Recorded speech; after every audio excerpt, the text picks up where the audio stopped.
Reserve. The root of all our evil, it begins with the Federal Reserve. Hey, yeah, well, let's go back in time when everybody was so proud of America. I'm Tommy Salmons. This is Year Zero. Today, Mr. Jim Jatras joins me. Jim Jatras is a former diplomat and for Eastern Europe under the Reagan administration. And he's also an Orthodox Christian, and so he pays very close attention to the Eastern Orthodoxy and the religion over in Eastern Europe, and has some information about that helps understand what's going on over there. So I think this will be a unique interview and one that you will like very much. And we are brought to you by the Marc Clair Show. If you don't know who Marc Clair is, where have you been? Living under a rock?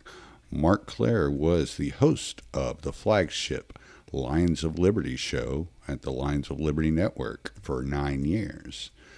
After getting married, taking on the responsibilities of being a stepdad, and seeing the way of the world, he decided that just talking politics and libertarianism wasn't enough for him.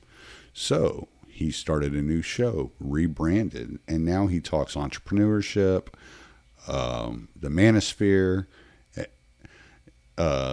esoteric subjects on and religion, spirituality, and all those good things. So I think you should go over to the Marc Clair Show and give it a listen, because he's got some really great guests on, really interesting subjects, and I really dig his new show. So go check out the Marc Clair Show wherever you get your podcasts, or on YouTube or Rumble, Rockfin, Patreon, Subscribestar, etc., etc., etc. Just listen to the Marc Clair Show. Libertarianinstitute.org is where you can find me, Kyle Angelone of Conflicts of Interest, Keith Knight, Don't Tread on Anyone, Patrick McFarlane of Liberty Weekly, and Scott Horton of The Scott Horton Show. We also have great writers at the Libertarianinstitute.org, like Jim Bovard and Will Porter, Sheldon Richmond. So head on over to Libertarianinstitute.org and keep track of all the great work that everybody there at the Libertarian Institute is doing. That's the Libertarianinstitute.org. Fox & Sons coffee is how I start my day. I love starting the day with a BBC in my mouth. Just liquefy it and dump it down the gullet. Give me that BBC, baby. FoxandSons.com, where you get your big, bold coffee. BBC, get it? Yeah, FoxandSons.com. Go check it out. Best coffee I've ever had. I will start my day no other way than Fox & Sons coffee. Thank you, Tom Burton, for the music. Enjoy the show. Boiled. He's a pit bull. Whenever I'm a truck driver, and when I was driving over the road, he rode with me. So anytime I'm like not in his presence, he's looking for me. And if he can see me but can't get to me, he freaks out. So it makes for loud moaning outside the bathroom when I'm in the shower and stuff like that. So. Yeah, I have a Great Pyrenees, and she never freaks out about anything. She is the most even-tempered, zen, spaced out dog I've ever had. I have a buddy that he has a ranch or farm in Idaho, and he has a couple of Pyrenees that he loves them. They are great dogs. But we're rolling. So I'm here with Jim Jatras. Okay. Y'all get to hear our background conversation that we were having coming into recording. If you don't mind, Mr. Jatras, would you introduce yourself to my audience so they know who you are and where you come from and why you're on the show and yada yada yada? Sure, sure. Well, you'll have to tell them why I'm on the show because you invited me. In terms of who the hell I am, I I come from a family of Greek origin. My parents were born here. All four of my grandparents were born in Sparta, and my father was a career Air Force officer, fighter pilot.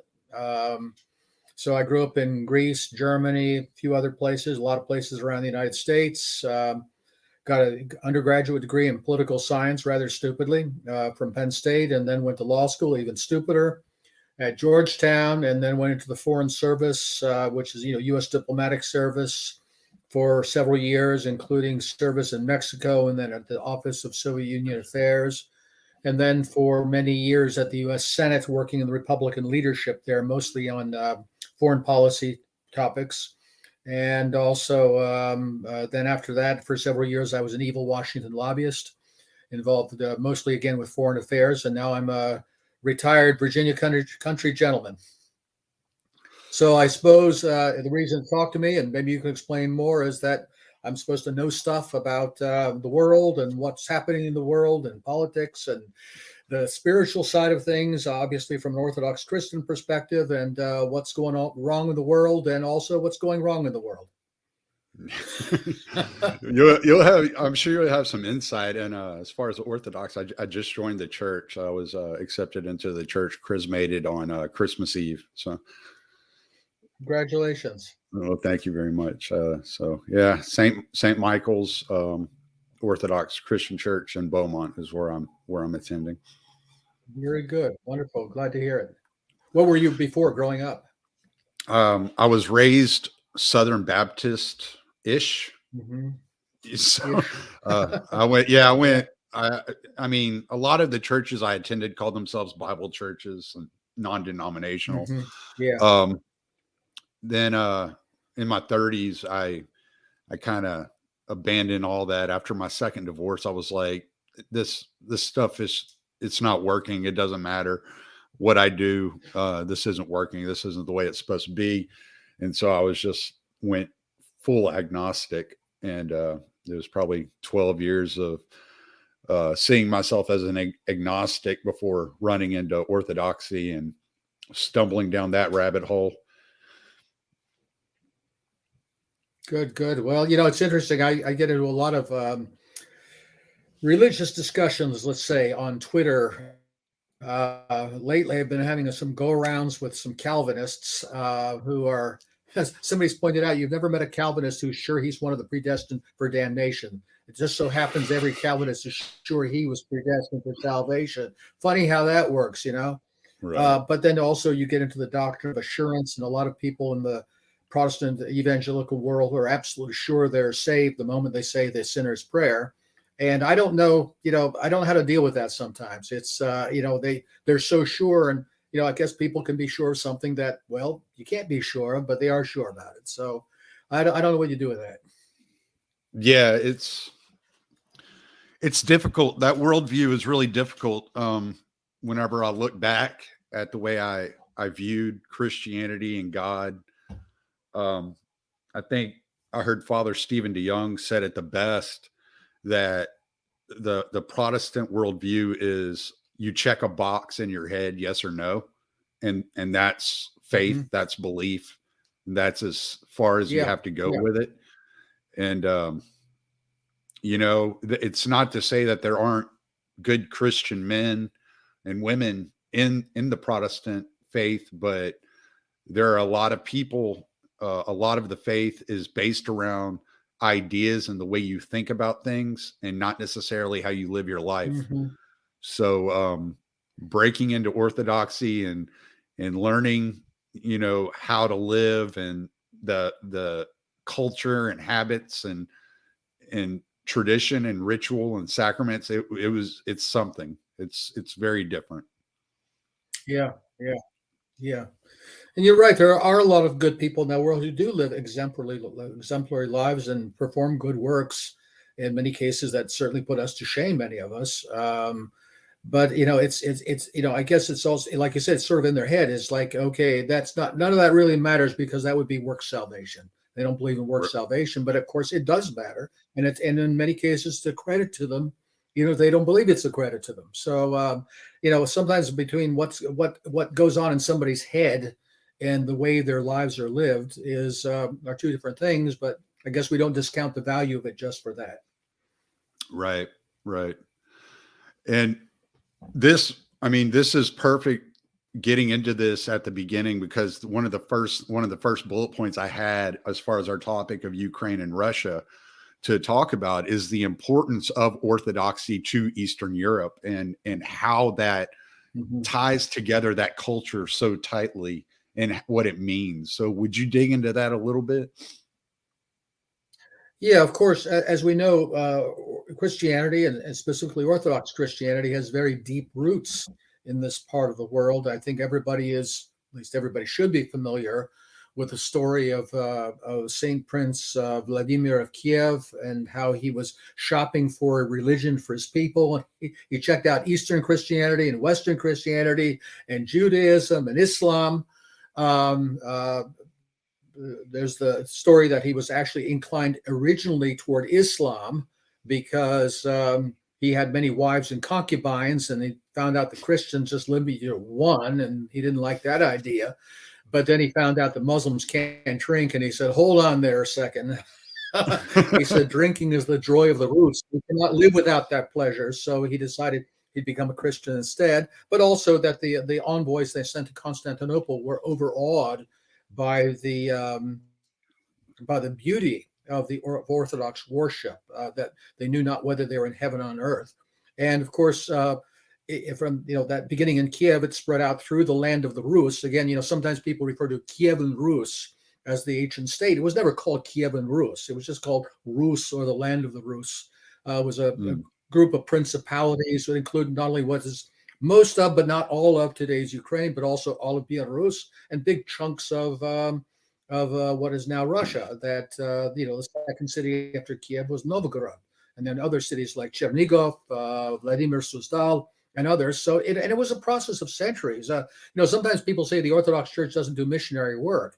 It wasn't just like Vladimir snapped his fingers and everybody instantly became a Christian. They had to perform very intensive missionary work among the Slavic and the Finnish tribes of what constituted Rus and the outlying areas, and that took centuries to complete. But at the same time, it's something that entered very, very deeply into the soul and to the culture of the people there. So much so that you really can't separate their mentality from that. Even little things like the Russian word for Sunday, Voskresenie, means resurrection day. I mean, it's even in the very language, the word for thank you, spasibo, means spasi Bog, God save you. So there's this sense that all of life was really baptized in these countries, and that's one reason I think we see so much of the viciousness of the Bolshevik Revolution when it began in 1917, to just through the most kind of vicious and vile violence to try to uproot that religion from the people, and it didn't happen after 3 generations, and they simply could not do it. And now we see it making a thundering comeback in Russia, which I think very few people would have predicted. And of course, Orthodoxy is just as central to the Ukrainian people as well. We can get into the whole issue of what is the relationship between Russians and Ukrainians, but one thing that does tie them together is their Orthodoxy. If you look at Ukraine within its current, or maybe we should say soon be former borders, the only part of Ukraine that's not Orthodox is the far west, which was under Austrian and then Polish rule, where the people either by choice or by coercion ended up in union with the Roman Catholic Church as what they call Greek Catholics or Eastern Rite Catholics or Uniats. But that's only about 10%, max 15% of Ukraine's historic population. But that's also the identity that has been foisted upon all of Ukraine during these 2 revolutions that took place in 2004 and 5, and then again in 2014, to try to forced Ukraine into a Western mold. Take this, square peg and shove it into a round pole of a regular Western European rainbow flag worshiping godless country, which I don't think sits well with anybody in Ukraine. That's what I'm sure one of the things we'll get into here in terms of the West versus what's going on now in Ukraine is this mania of the Western countries to take these post-Christian, revolutionary, destructive, frankly, satanic values and try to force the Eastern countries to accept them. I think Patriarch Kirill, the patriarch of the Russian Church, spoke the absolute truth when he said, what all these countries in the West, what they really want, they want us to have a pride parade. That whatever else you do, you have to have a pride parade. Well, they're not having one in Moscow, and they're not going to have one in Crimea. They had them in Kiev. You may remember from the Trump impeachment, Maria Yovanovitch, the ambassador, was there, who was testifying against Trump in the impeachment trial. Well, there's just wonderful pictures and video of her and the embassy staff representing you and me. That's, this is America, skipping down the streets of Kiev with the American flag and the rainbow flag to demonstrate our democratic values. That's what it's come down to in a lot of these countries. And frankly, people there don't like it. I mean, they tried to have a parade in Tbilisi, the capital of Georgia, a couple of years ago, and a guy named Levon Vasadze and some of the fathers in Tbilisi, they said, we're not having this. And they went out there, they shut down the parade, and then they went and trashed the offices of the LGBT organization there in Tbilisi. So, people there don't like this sort of thing. Yeah.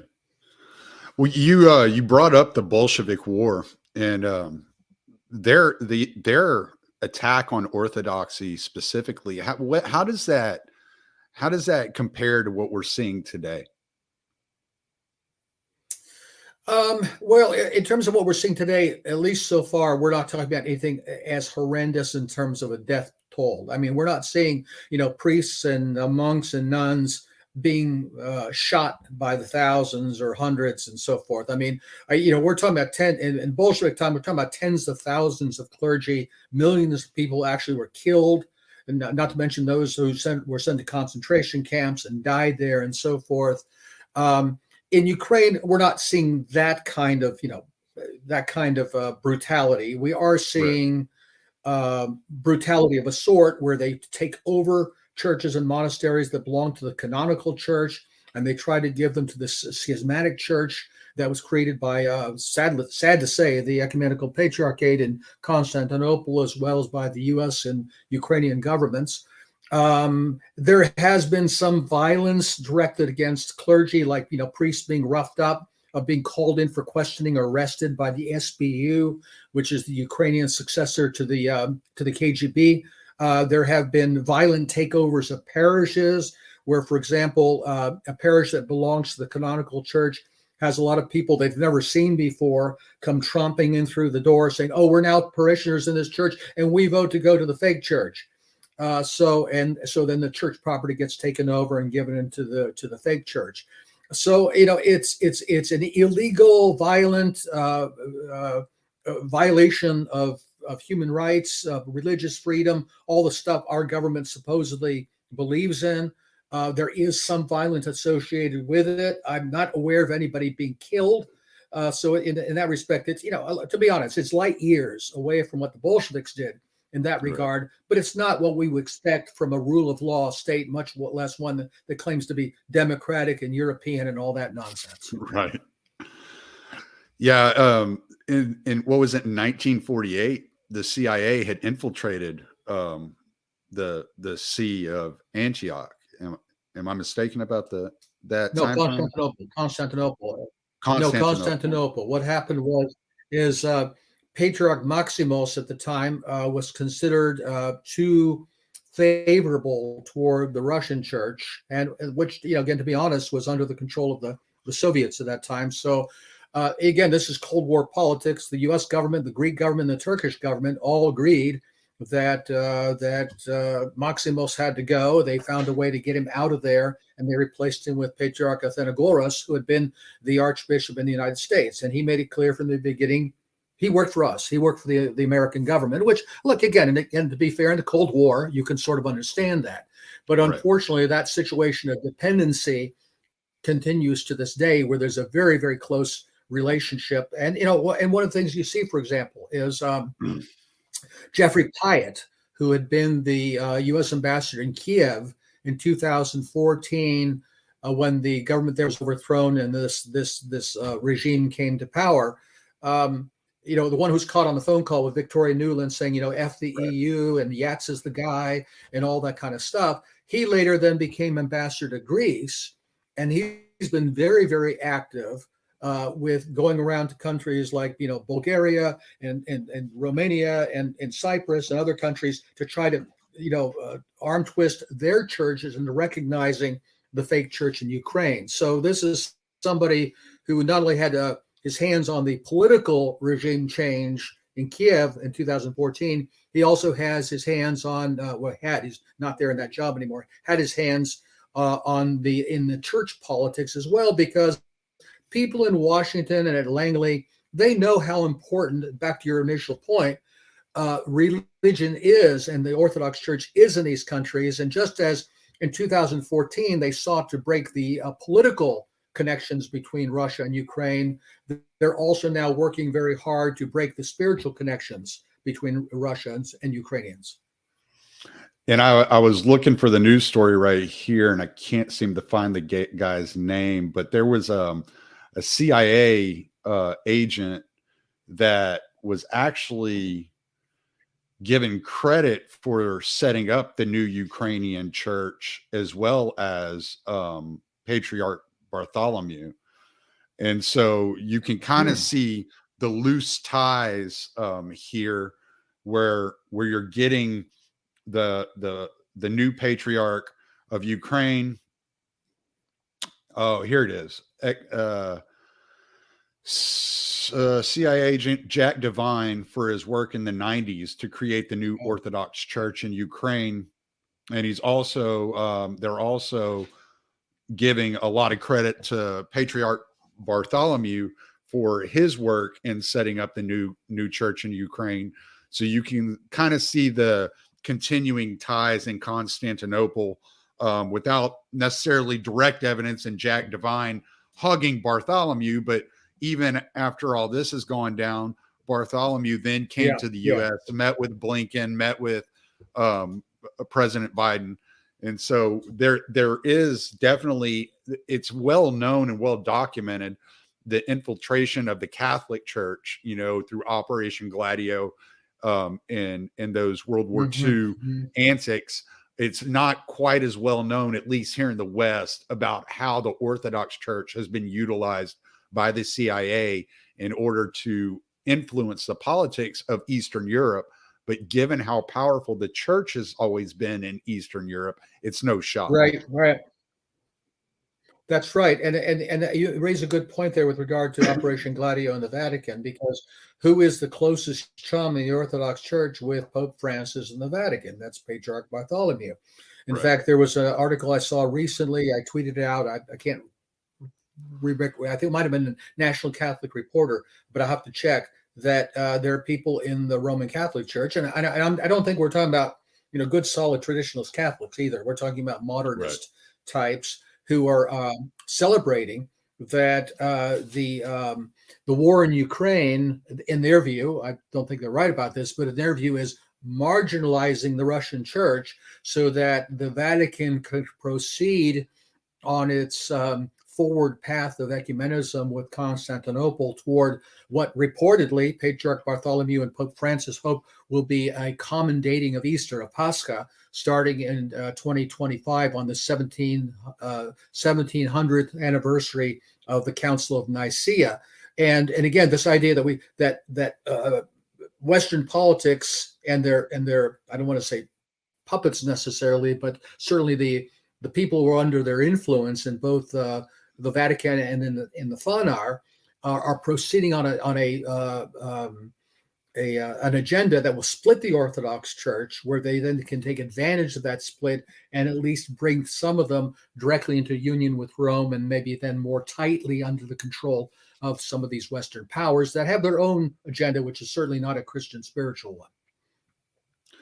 Yeah, and as we move through the Cold War and after the fall of the Berlin Wall and the dissolution of the Soviet Union, it seemed like in the mid to late 90s, you started seeing an uprise in Ukrainian nationalism.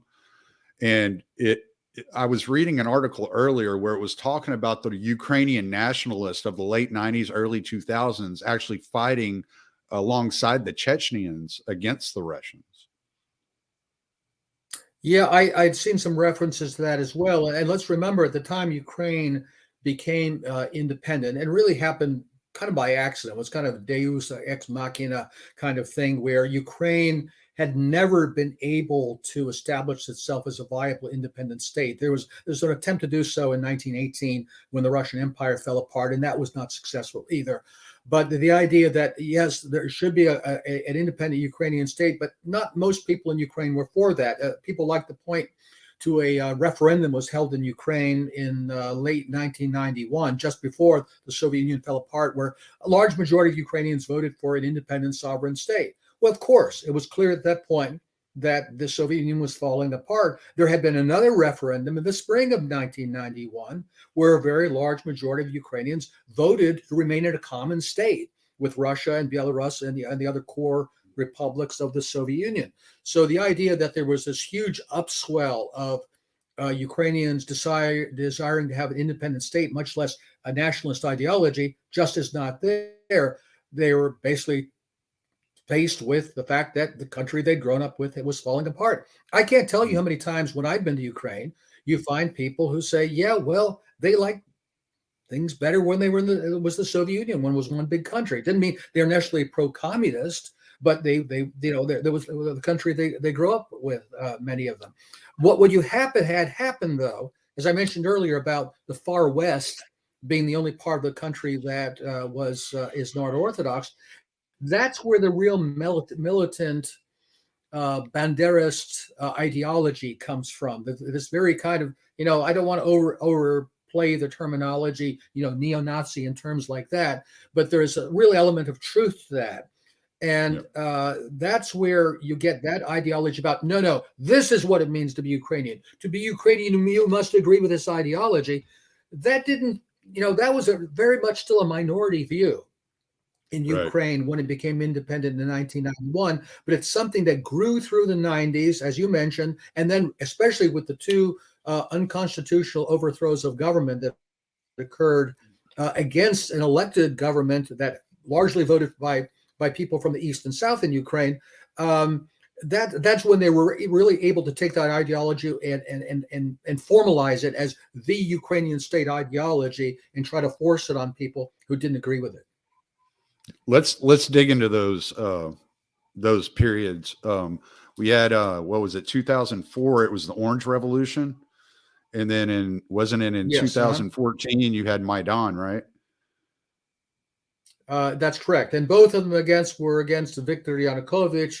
Yanukovych was the prime minister in 2004. He ran for president in those days. He won the first round of the election, but then everybody said it was fraudulent. The U.S. government said it was fraudulent. And, rather than brass it out, get himself sworn in, and then deal with the fallout, he hesitated and said, well, what should I do? What should I do? And he backed down. He backed down, agreed to a second do-over of the second round of the election, and then predictably lost that round.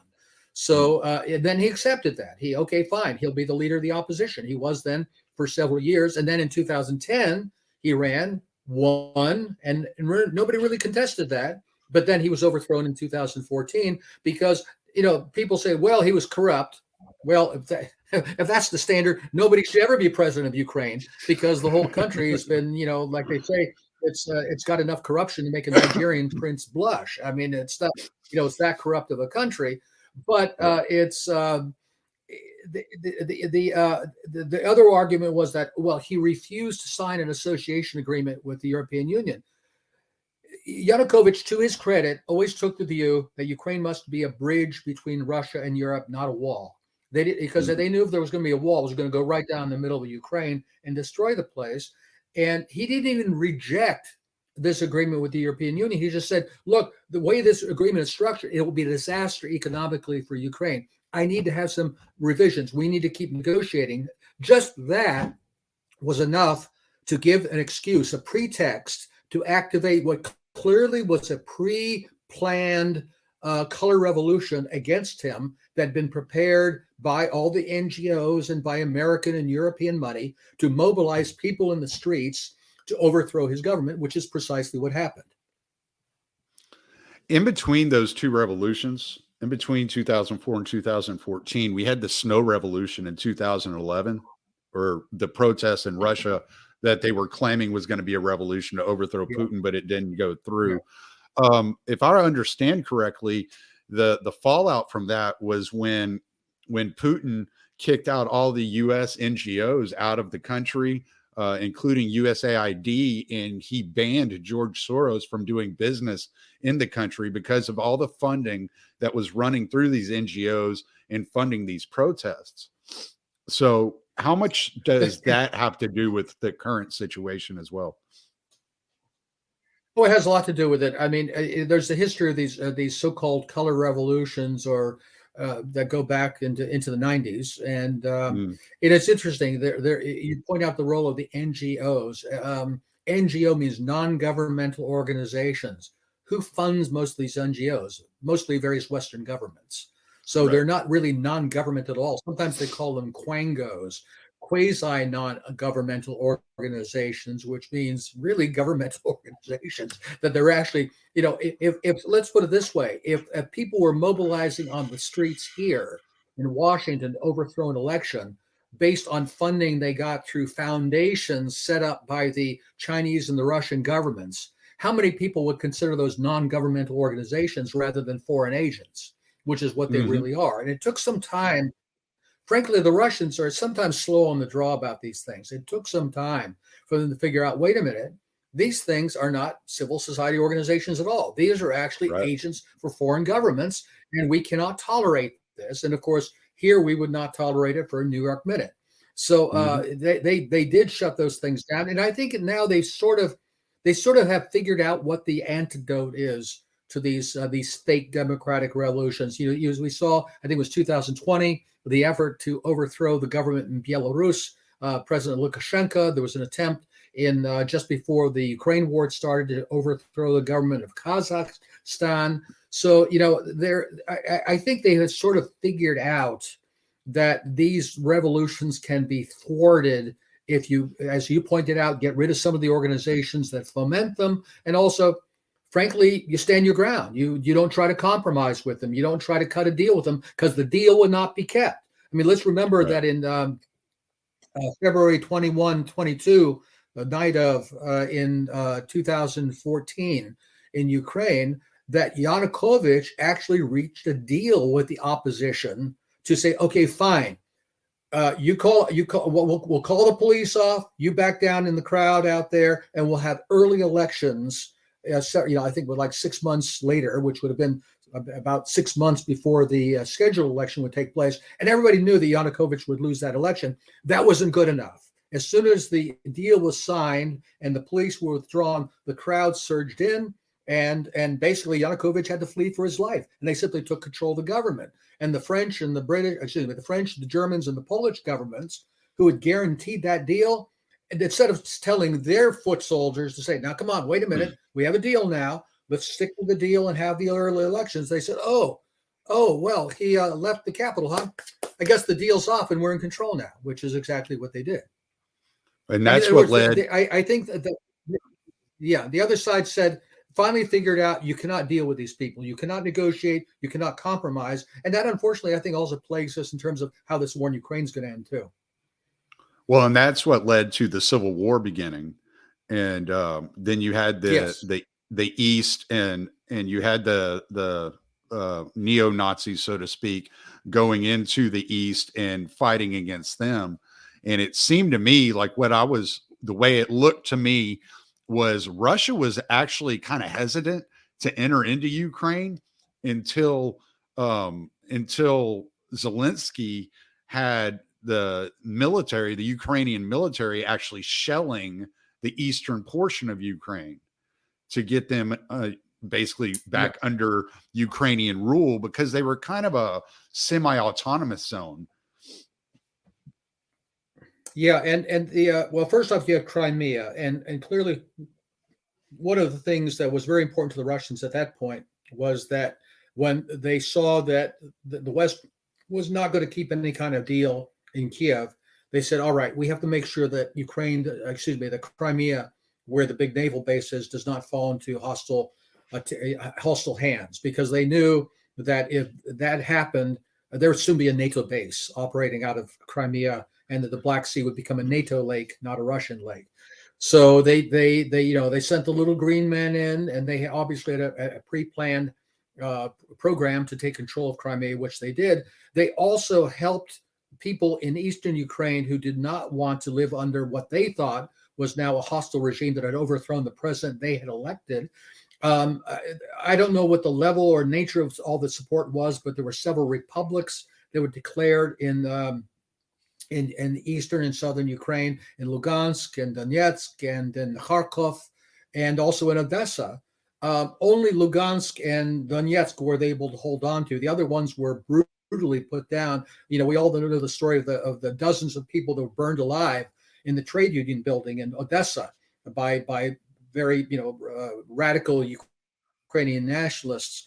So, but even at that, the Russians did not want those areas to leave Ukraine. They still wanted to preserve a Ukrainian state, and they told the people in Donetsk and Lugansk, despite their wish to leave Ukraine and join Russia, say, no, you need to stay in Ukraine. And that what Ukraine needs to do under the Minsk agreement is to be decentralized, to be federalized, to respect the Russian language, and so forth. And that was a big disappointment for people in those regions. In fact, it cost the lives of many of those people because, as with everything else, the Western powers in Kiev was not keeping those agreements. They were still shelling those areas throughout the 8 years between the 2014-15 war and the beginning of this war in 2022. And so it was only at the last straw they finally said, okay, that's it. We cannot talk to these people. They won't compromise. They won't negotiate. They're preparing for a kind of an Operation Storm of the kind that the Croatians used with American help to destroy the Serbian Krajinas in 1995. We finally have to do something. So they finally did. Right. And that's one thing I've been saying a lot since this all started in 2022. I had Dave DeCamp on last year, went right at the beginning of it all. And we talked about how this wasn't a new war. This was just an expansion of the Civil War, and that the proxy war had necessarily gone hot, and now NATO was on the line because of all the expansion that they had been implementing right up to the border of Russia. They had finally crossed the line with Russia, and Zelensky, by going back on his promises of when he was elected of getting along with Russia, and broke the Minsk agreement continuously, and Russia was just like, we have to do something. And I remember reading an article that Alexander Dugin wrote, stating that it's about time that Putin should have done this in 2014. Yeah, and I know a lot of people say that, and I can see their point. At the same time, militarily, the Russians, I think, could have prevailed very handily in 2014. The Ukrainian armed forces were not in any kind of shape, as opposed to the 8 years that NATO had to build them up prior to 2022. The problem was, and I think this is a valid concern from Moscow's perspective, is that economically and financially, they were a lot more vulnerable then. And during the 8 years that the Ukrainian armed forces has been being built up by NATO, the Russians have also been building up their armed forces, but even more importantly, they've been building up their financial and economic ability to withstand sanctions, and also in that regard, really cementing their ties with the Chinese and Chinese support for Russia in that regard. So I think they're, because I remember what President Biden said, we're going to turn the ruble into rubble. They thought they would pull them out of SWIFT, they would put sanctions on them, and then Russia would collapse like a house of cards. There'd be regime change and all that. I mean, there's a lot of talk, and I think there's something to it, that one reason the West stonewalled the Russian ultimata in late 2021 is that they wanted the Russians to go into Ukraine because they thought they would run up against an immovable rock in the Ukrainian military, but also the sanctions would destroy Russia. It would cause a mass dislocation in the Russian economy and cause the Putin government to collapse. Well, that didn't happen. And in fact, it's been getting stronger. The one who's in danger of collapsing is actually the European economies. We're going to fight to the last Ukrainian militarily and to the last European economically. And really now it's the Western side is in very difficult straits. Well, yeah, it really seemed like it was kind of like the Afghanistan move, right? Drawing the Soviet Union into Afghanistan to collapse their economy was similar. Was supposed to be their Vietnam, and I think drawing Russia into Ukraine was supposed to be their Afghanistan. And you could see with the sanctions, the destruction of the Nord Stream pipeline, that they were trying everything they could, but the ruble just kept getting stronger because Russia had put a backbone behind it and they had backed their currency. Whereas it doesn't seem like NATO or the West or whoever you want to blame, which I would say it's probably a lot of it's the US, thought in any detail about what the destruction of that pipeline would mean to countries like Germany and countries that depended on that natural gas for their heat throughout the winter.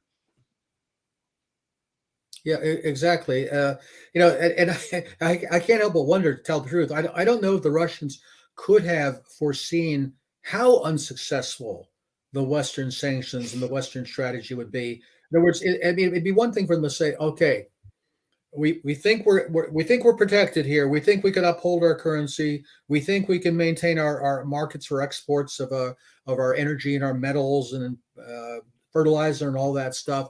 I don't think they could have foreseen how successful that would have been. I almost wonder, though, who was catfishing whom here? I mean, the West wanted to draw the Russians into Ukraine, or maybe there's an element of, hey, don't throw me in that briar patch. That okay, you want to draw us into Ukraine, but we want you to draw us into Ukraine so we can draw you into something that's going to destroy your economies instead. Did they think that all out? If they are, they really are geniuses. I don't know if they possibly could have thought that through. But anyway, that's the way it's working out. And then we have this bizarre phenomenon, as you mentioned, with the Germans. We're waging economic war against our own allies now, particularly Germany, which is the key, the key component of the European economy. I mean, what struck me is just how passive the Germans have been. Here they have, they're supposedly their best buddy in the whole world, tanking their economy, and they just take it. Yes, sir. I'll have another, sir. Thank you, sir. I mean, it's really pathetic. They just don't make Germans like they used to. Yeah.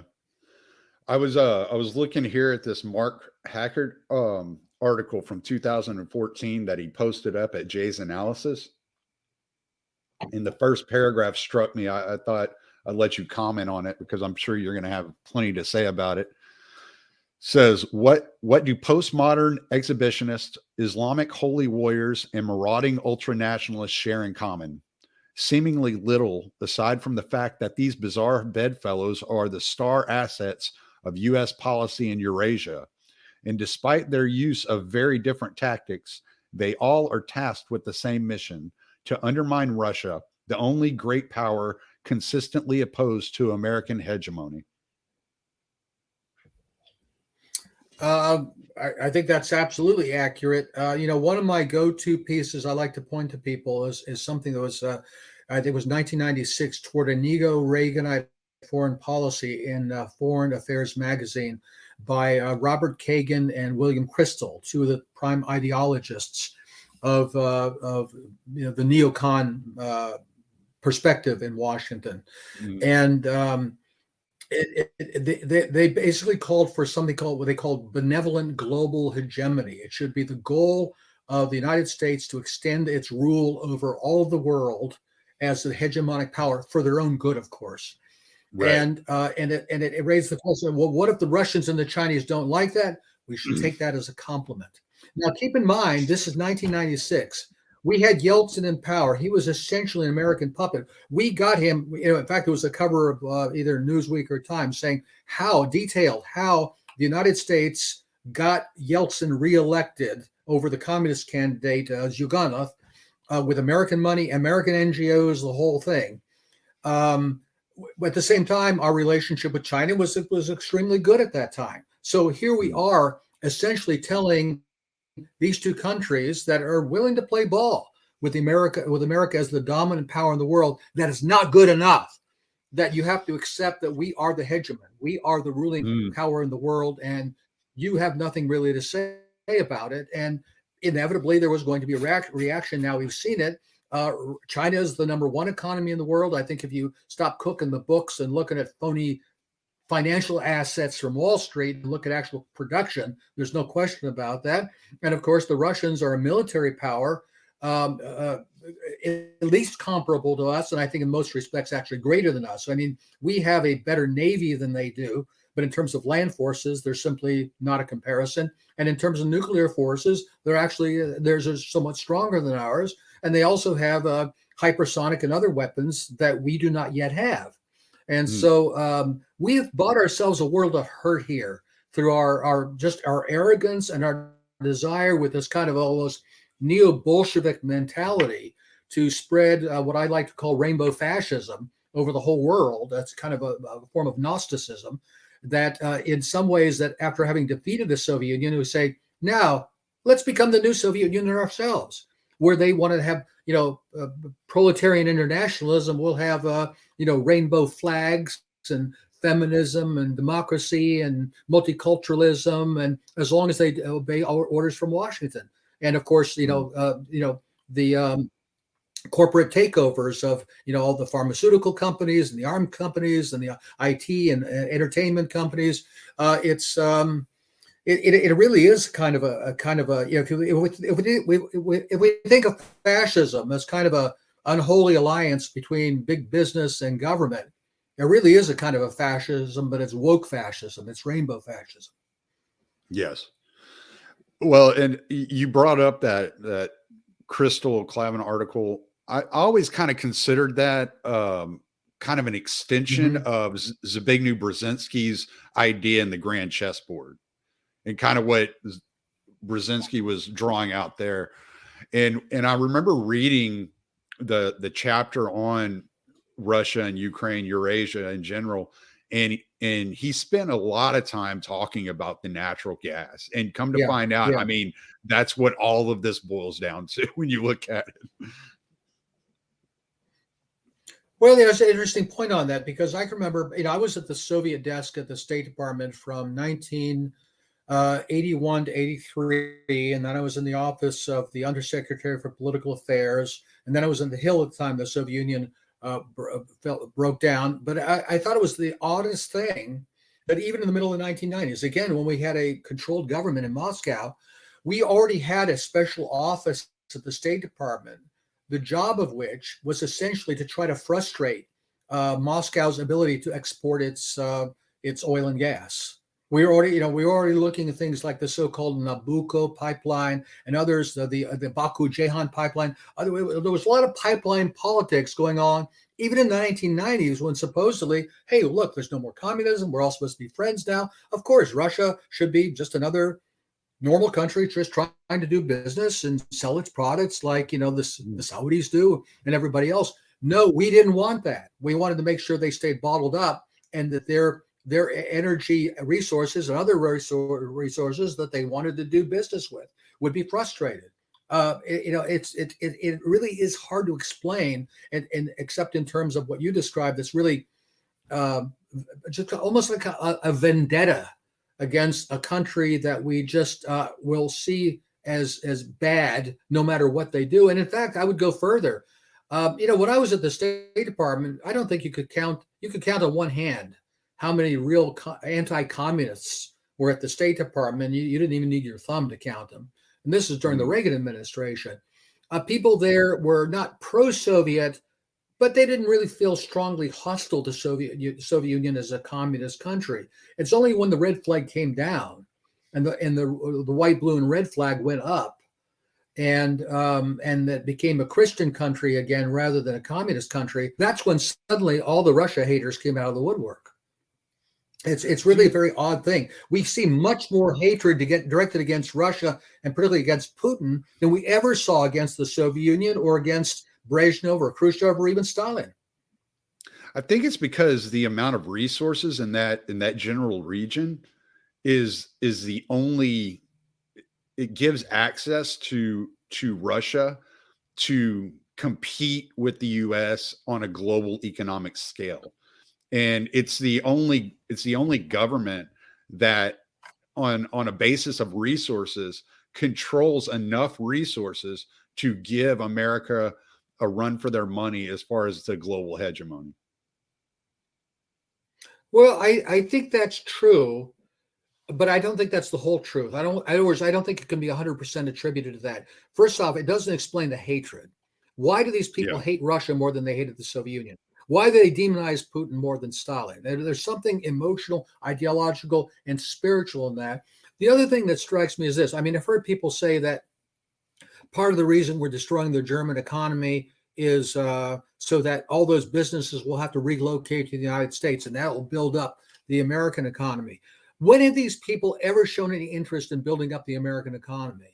They've spent the last half century systematically dismantling the American economy, especially the manufacturing economy, in favor of extending our rule over the whole world and flooding America with cheap foreign-made goods, including from China, at the same time that it undercuts our own manufacturers and shuts down our factories here at home. So what indication is there that these people actually care about building up the American economy? They fault the Chinese and the Russians and other countries for the Belt and Road Initiative, for building connectivity throughout Eurasia. Where is our Belt and Road Initiative? Where is our connectivity throughout the Western Hemisphere?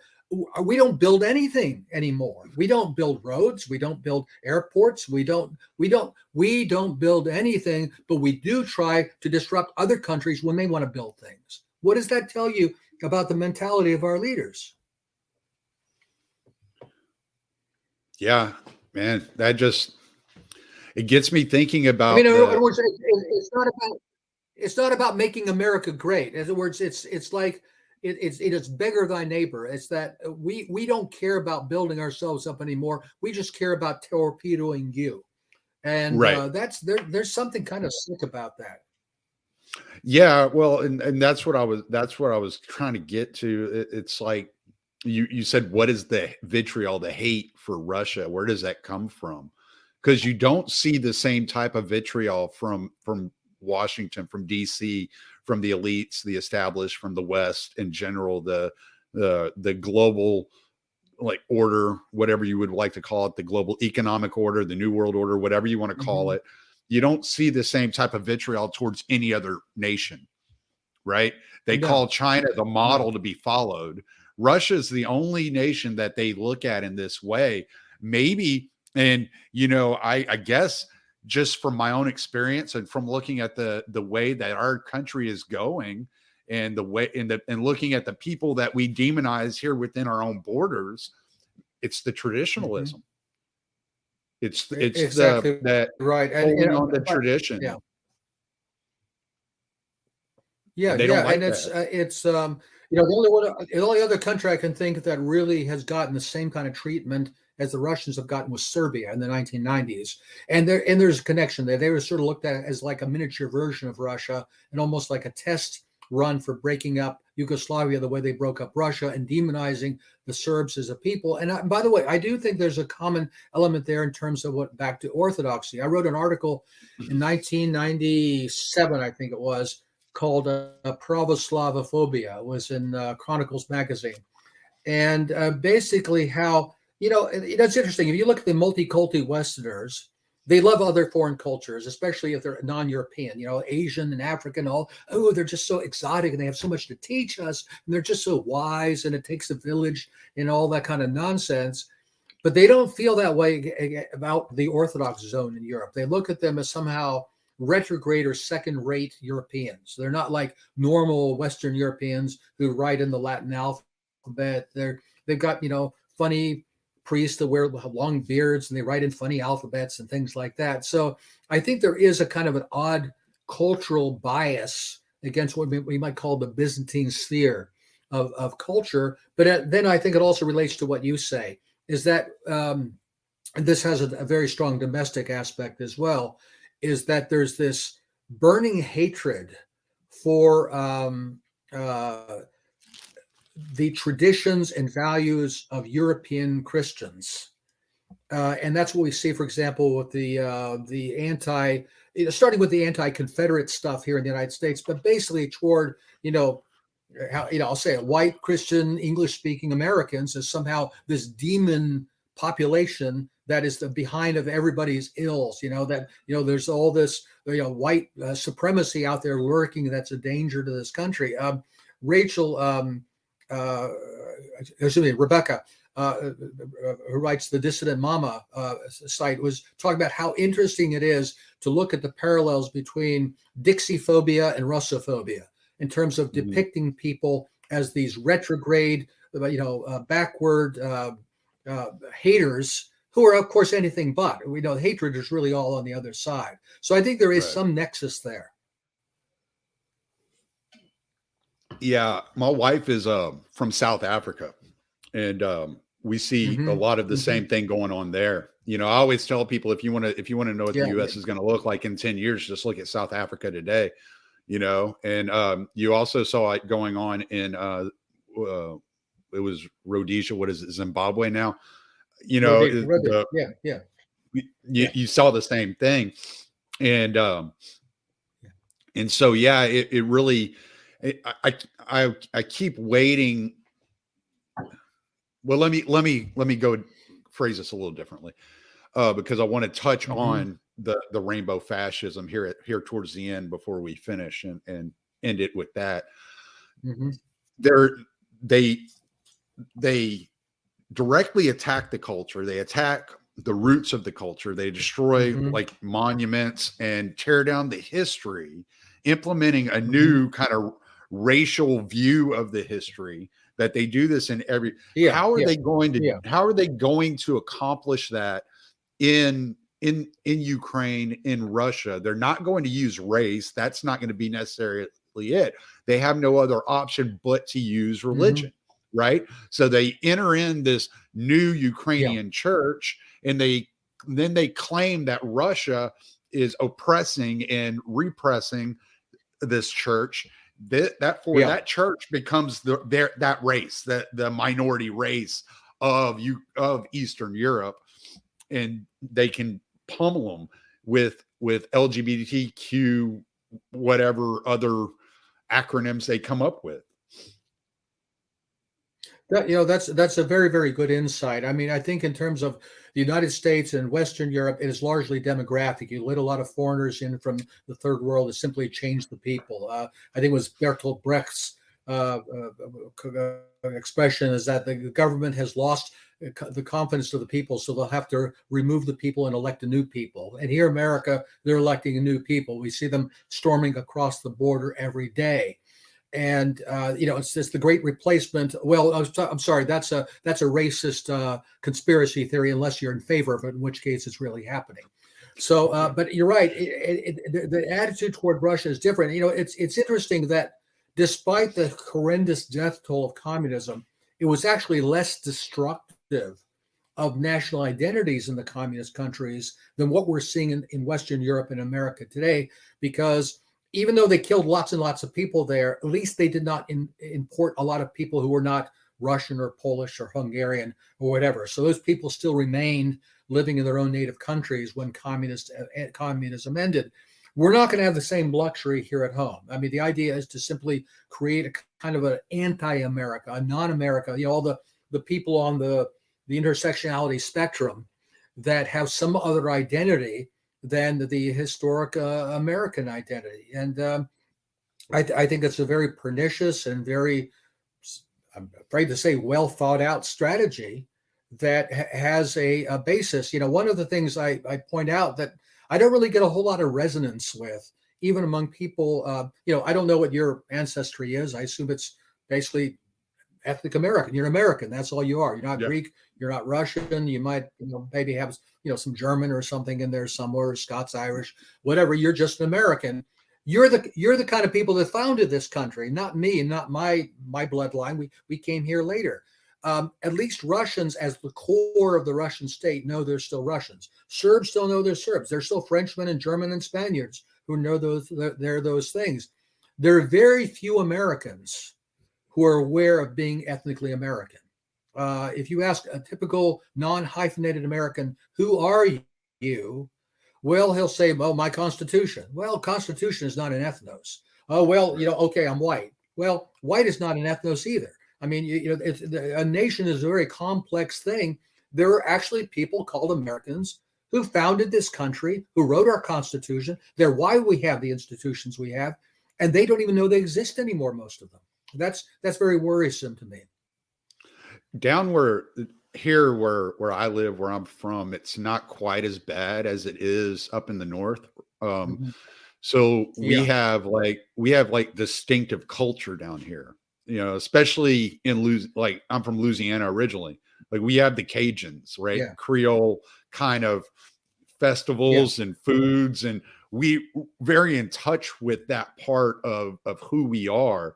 Like if I'm going to cook, it's going to be a sauce piquant or a gumbo or something like that. I'm not messing around with anything else. That's just who I am. That's like what is your name. That's what I gravitate. Is your name Cajun? No, it's not. Salmon's. Is your name Cajun? No. No. Salmon's is not a Cajun name. It's just the culture I grew up around. Yeah. It's just what I'm comfortable with. Yeah. It's what I know. Yeah. And of course, that's part of the texture of every big country. We have these local regional cultures that add up to an American culture. But a lot of part of America has simply lost that sense of identity. Yeah, for sure. And a lot of it is intentional. And I see that that's really ultimately, yes, there's an economic struggle in Eastern Europe, and there's a struggle over resources and controlling resources. But ultimately, the way that the U.S. plans on getting those resources and controlling those resources is turning these nations into proxies by inserting degenerate culture and breaking down all moral barriers. Yeah. Yes, and at the same time, also breaking down the same culture, the same identity within our own country. I mean, I like to say that Americans have been sold on two great lies. One is that this is a civic state, not an ethnic state, and the other one is that this is a nation of immigrants. Neither one of those things is true. America was built by Americans. Our civic institutions reflect the identity of the people who established them, and America was certainly added to by people like me who came here as immigrants and Americanized. But what does Americanization mean? It means adopting the culture and the loyalties and the identity of the people who were here before us. Although obviously we retained some things, like in my case, Orthodoxy. But hey, y'all come in, it's fine. Right. Well, it always struck me as odd that, like, I remember hearing around, and I was young when the Berlin Wall came down, when the Soviet Union collapsed. I was real young, but I remember that everybody was making a big deal about the importation of Levi's, of blue jeans, into Eastern Europe. And it kind of strikes me now that, okay, I see what they were doing. If you get a culture that is proud of their heritage, that lives as a national identity and is protective of their resources, of their culture, of their land, like Iran, for example, if you get that type of culture and you infiltrate that culture and you get them concerned about these materialistic, degenerate, immoral things, and you distract them away from what made them unique, then you can take control. Mhm. You can turn them into a Yeah. proxy and spread your hegemony. And it never made sense to me why blue jeans entering, the Soviet bloc was a big deal until I started thinking about culture in a different way. Yeah, exactly. And that's why things like Hollywood movies are such a big export to the rest of the world. Okay, fine, there's a lot of action, and all that kind of stuff, and they have a certain attractiveness to them, but it also helps to, turn them into little clones of whatever the hell it is we're turning out to be these days in our own country. It's sad. It's really sad. Well, do you want to just the last minute or so, do you want to speak on the like regaining I think it was Sam Adams, I believe it was, that said in order for a people to remain free, they had to remain virtuous. Do you want to touch on the demoralization of the United States and how to like regain that? Because what I'm seeing is coming from a libertarian kind of, I wasn't really a libertine, but I had a lot of friends that were libertine, kind of hedonist kind of mindset, or like live and let live, who cares, non-aggression principle, as long as you're not hurting anybody, do what you want. And they're witnessing and realizing that, okay, wait a second, I'm watching what's happening around me, and I can no longer say that it's okay to continue to live that way. And they're turning to a more traditional, looking for a Christian answer to a lot of these problems. Yeah. Yeah. Oh gosh, well, it's very simple. You see, in 2024, either Trump or DeSantis will be elected, and all will be right with the world again. Everything will be just fine. Okay. Okay. All right. Okay. Maybe that won't happen. Here's the thing. I'm trying to look at this in the big picture. You're maybe familiar with the Strauss-Howe notion that there's a cycle in American politics that goes back to before the Revolution, even back to the English Civil War. That every 80 to 90 years we go through a major upheaval, and we're in the middle of that upheaval actually right now, I think. America, look, republics don't last long, historically speaking, and democracies don't last long at all. John Adams said there never was a democracy that didn't commit suicide. Our founding fathers didn't want to create a democracy for a reason, because they knew their Aristotle. They know how that goes. So we had a confederal republic for about 80 or 90 years until Abraham Lincoln destroyed it. That wasn't going to end well anyway. You look at it. And then for about 100 years, we had a federal democracy. And then starting in the World War II period, we got what I like to think of as a demagogic, oligarchic state marching toward tyranny. And that's what we've got now. And the idea we're going to vote our way out of this, I think, is simply not realistic. The only thing I can think of is two processes that are sort of going on at the same time. That there is a core of people that wants to live in a normal country. Maybe they're not all virtuous people, but at least they're normal people. They want to live in a normal world, a normal place they can raise their kids, have a productive life, go to a decent church. Obviously, I hope the Orthodox Church, but at least be normal, decent people. And then we have the crazy people who also live in the same country with us. They want to occupy and destroy us, and they maybe will do so if they ever get the means to do it. We can't occupy and destroy them. It's not part of our ethos. Right. I think, in my only opinion, if looking at the long term, the only way that can work out is if there is some separation of this country where some decent, normal state can be formed in part of what used to be the United States. For that to happen, I think we have to admit to ourselves a number of things. The American Republic, as we knew it, is gone.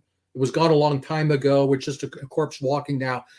I remember somebody on Twitter said, America today is like a corpse being consumed by maggots. Liberals are rooting for the maggots. Conservatives are rooting for the corpse.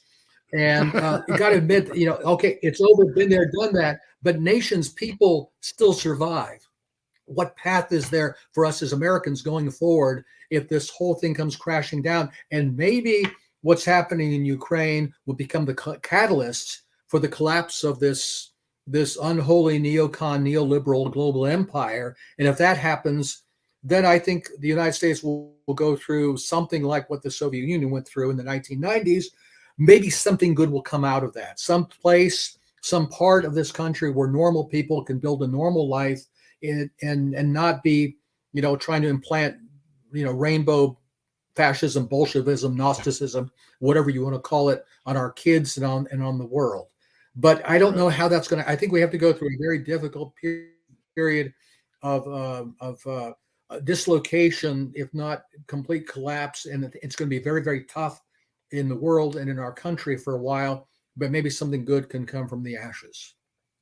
Yeah, I told a friend a while back. I did a podcast with a friend of mine, and I told her. I said, she asked, she goes, "So how does this end up? Like, does this global agenda work?" And I say, well, ultimately, no, it's not going to work. It's going to end up eating itself like the Ouroboros, just like the communists did, just like the Nazis did. I said, the only thing you have to worry about is how many people are going to get hurt in the process.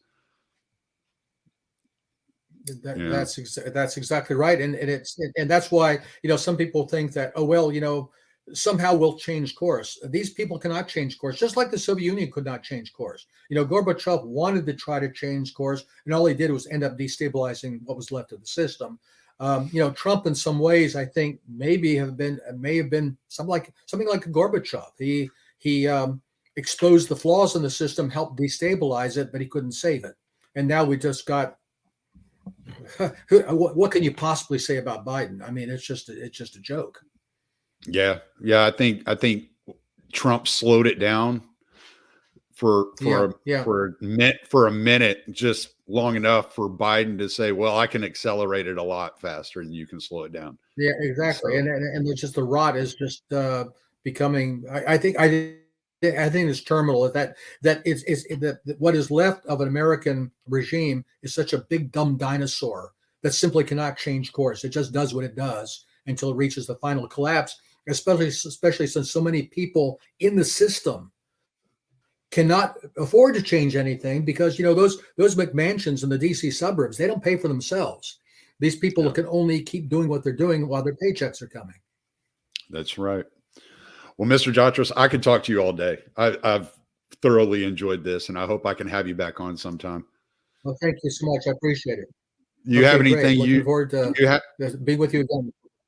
You have anywhere that people can reach you, find anything you're writing or anything like that? The only thing you can find is I'm reachable on Twitter, and that's my only social media.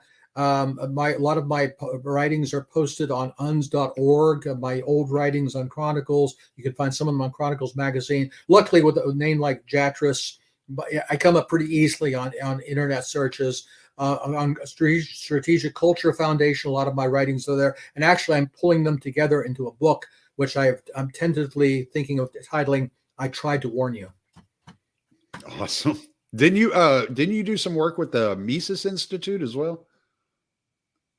I've known some people there over the years. I don't have any direct connection to the Mises Institute. Maybe you're thinking about the Ron Paul Institute.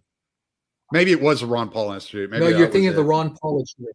Ron Paul Institute. Yeah, I gave a speech in 2020 called, 2021 called "It's Later Than You Think," taken from Father Seraphim Rose, and then I did an update last year called "It's Even Later Than You Thought." So it's a lot of what we talked about today. It was basically to some young people there. Unfortunately, after I spoke, they had to take away their belts and shoelaces and put them on suicide watch. So, young kids nowadays. Kids nowadays, yeah. They don't make them like they used to, right? So. Well, I feel it's my job as a cranky old boomer to scare that out of young people. All right, Mr. Jatras, I really do appreciate it. Okay. Thank you, Tommy. Take care. Yes, sir. You have a good rest of your day. You're gonna play, scam, pick and choose. Well, it's a game that was made for you to lose. It doesn't really matter how many times, it's the same old worn out stories, same old lines.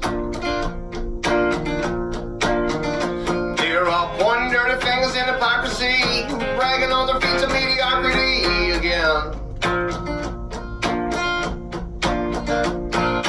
Never really making any kind of change, but they keep on getting re-elected, and I find that strange. And that's why I say fuck them, don't feed them, cause we don't even need them. I never celebrate the tyrants that are taking our freedoms. Fuck them, don't feed them, cause we don't even need them. I never celebrate the tyrants that have taken our freedoms. What's it gonna take for you to see that we're living in a rigged democracy? People stand in line for the thieves that they've been choosing, paying no attention to the rights they keep on losing. But they all gather in the rallies and they chant their names on goddamn well that it's all gonna be the same. Just 4 more years of war and taxes, 4 more years of them grinding down their axes. And that's why I say fuck them, don't feed them, cause we don't even need them. I never celebrate the tyrants that have taken our freedom. Don't feed them, cause we don't even need them. I never celebrate the tyrants that are taking our freedom. Yeah, I said fuck them, don't feed them, cause we don't even need them. I never celebrate the tyrants that are taking our freedom. Fuck them, don't feed them, cause we don't even need them. I never celebrate the tyrants that